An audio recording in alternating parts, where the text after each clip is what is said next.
Бяцхан янзаг. Эди янзаг ээжигээ хайж байна. Шөнийн тэнгэрт одод дүгэж бяцхан амьтдын амрах цаг болжээ. Эва янзаг дүүдээ "Эди, унтах цаг боллоо" гэлээ. Уг нь энэ үгийг ээж л байнга хэлдэг юм. Харин энэ удаа Эди хүзүүгээ сунгаад ээжийг олж харж чадахгүй байлаа. Нүдээ бүлтгэнүүлээд "Ээж хаана байна?" гэж асуулаа. "Өнөөдөр ээж устдаа газар хайж байгаа учраас чамайг унтуулж өгч чадахгүй" гэж Эва эгч нь тайлбарлав.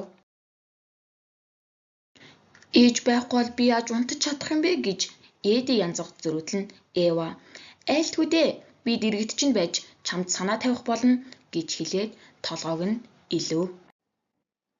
Тэр дахиад л "Ээж байхгүй юм бол би унтаж чадахгүй юм байна" гэж уйлгнэж хэлэхэд эгч нь "Одод хэдий төгжээ дүү минь одоохон хоёулаа унтах хэрэгтэй, зөрүү дүү минь нүдээ аниад зүүдний ертөнцөд тавтай морил" гэлээ. Эди эгчийнхээ үгэнд оролгүй уйлсаар л байв. Эва эгч нь яахаа мэдэхгүй санаа алдаад ээжийнхээ дуулдаг нэгэн дууг дуулж эхлэв. Сая л нэг Эди янзаг тайвширч унтахаар хэвтлээ.